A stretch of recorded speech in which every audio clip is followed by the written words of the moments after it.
तो जैसे कि पता होगा, अभी रिसेंटली में एक न्यूज़ निकल के आया है जिसमें कि श्रीशांत और गौतम गंभीर के बीच में एक कहासुनी हो गई। कहासुनी ये हो गई कि गौतम गंभीर ने श्रीशांत को फिक्सर बोल दिया और ये एक लेजेंड लीग का मैच चल रहा था और लेजेंड लीग के मैच चलते हुए उस मैच में गौतम गंभीर ने एक अच्छा रन बनाया और ये भी कहा जा रहा है कि श्रीशांत ने उसमें उन्होंने गौतम गंभीर को थोड़ा सा छेड़ा भी था, जिसके कारण गौतम गंभीर की प्रतिक्रिया में उन्होंने उनको फिक्सर बोल दिया।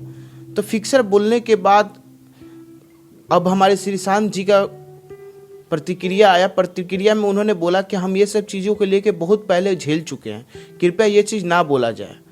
तो आपको जैसे कि पता भी होगा कि हमारे जो दो श्रीशांत है गौतम गंभीर, ये दोनों ही हमारे कंट्रोवर्सी किंग हैं। ये जहाँ रहते हैं कंट्रोवर्सी अपने आप आती है, क्योंकि इनके साथ कंट्रोवर्सी पीछे पीछे चलती है, ये किसी से छुपा नहीं हुआ। हाल फिलहाल में आपको पता भी होगा गौतम गंभीर विराट कोहली की लड़ाई के बारे में कि उन्होंने एलएसजी और आरसीबी के बीच में जो लड़ाई हुई थी वो कैसे हुई थी, क्या हुई थी, क्या नहीं, सबको पता है। तो वैसे ही श्रीशांत जी के पीछे भी कंट्रोवर्सी घूमते रहती है। वो भी हरभजन सिंह के साथ एक कंट्रोवर्सी उनके भी जोर शोर से चलती है। तो इसके ऊपर थोड़ा अपना हम लोग विचार डालते हैं और देखते हैं कि क्या ये चीज़ सही थी या गलत थी, क्योंकि दोनों ही हमारे देश के एक बहुत ही बड़े लेजेंड हैं और ये जो हरकतें कर रहे हैं, क्या ये चीज़ सही है? मेरे हिसाब से तो सही नहीं है, क्योंकि ये दोनों एक बड़े खिलाड़ी हैं। अब बड़े खिलाड़ी होने के नाते इनके ऊपर एक रिस्पॉन्सिबिलिटी भी है कि ये युवाओं को सही तरीका से ले जाए। हमारे गौतम गंभीर जी तो ऐसे हाल पे टिके हुए हैं कि विराट कोहली की अगर कहीं बात चल जाए तो चिढ़ जाते हैं। विराट कोहली की कहीं भी कोई भी बात हो तो वो अच्छा बोल ही नहीं सकते हैं। कभी वो बोलते हैं कि पूरा टीम के वजह से आदमी मैच जीतता है, कभी बोलते हैं कि नीचे वाले प्लेयर का बहुत ही बड़ा मान्य रखता है रन मारने में। तो वो खुद अपने बातों में इधर उधर घूमे हुए हैं, उनको खुद नहीं पता है क्या बोलना चाहिए क्या नहीं बोलना चाहिए। अब मेरे हिसाब से किसी को फिक्सर बोलना नहीं बोलना, जबकि वो फिक्सर है नहीं, ये कोर्ट तय करेगा, आप तय नहीं करेंगे। वो एक खिलाड़ी, उसका मनोबल तोड़ना है तो आप अलग लेवल से तोड़ सकते हैं। मुझे पता है कि हाँ, खेल के समय में मनोबल तोड़ा जाता है। मनोबल तोड़ने का मतलब ये नहीं कि आप किसी का उस लेवल पर मनोबल तोड़ दे कि वो मैच खेलने लायक ना रहे, वो डिप्रेस में चल जाए।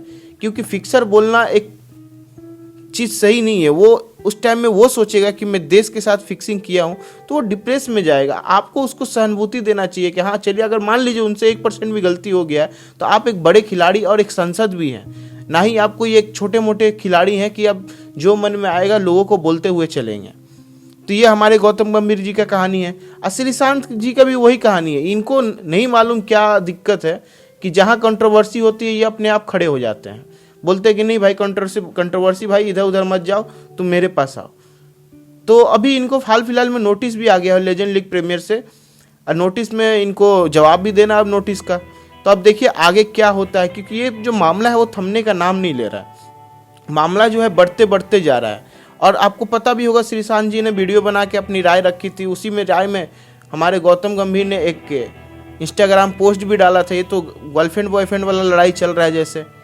मतलब समझ में नहीं आता है कि ये दोनों ही हमारे देश के एक बहुत ही बड़े खिलाड़ी हैं और इस तरीके से लड़ाई करते हैं कि जैसे लगता है कि दो बच्चे लड़ाई कर रहे हैं। मतलब दो बच्चे लड़ाई करें तो समझ में भी आता है कि हाँ कर रहे हैं, और दोनों ही अपने ही देश के हैं। एक रहता है कि ऑस्ट्रेलिया के साथ लड़ाई करते तो हम लोग भी पीछे पीछे लग जाते हैं कि हाँ भाई चलो ऑस्ट्रेलिया के साथ लड़ाई है, चलो उसको सपोर्ट करो। यहाँ सपोर्ट किसको करेंगे? आप दोनों ही हमारे देश के एक बहुत ही अच्छे खिलाड़ी हैं और दोनों ही ने वर्ल्ड कप जिताया हमारे देश को। इसमें हम कैसे पक्ष ले सकते हैं? मगर ट्विटर पर लोग अपने बयान भी दे रहे हैं। बहुत लोग बोल रहे हैं कि गौतम गंभीर ने गलत किया, बहुत लोग बोल रहे हैं श्रीशांत ने गलत किया। मेरे हिसाब से गौतम गंभीर को ये चीज़ नहीं करना चाहिए था, क्योंकि वो एक बहुत संसद भी है। संसद होने के नाते उनके ऊपर एक बहुत ही बड़ा जिम्मेवारी है कि वो सही से अपने छवि को रखें। बाकी आपकी क्या राय है, आप कमेंट में दें। बाकी जय हिंद, जय भारत।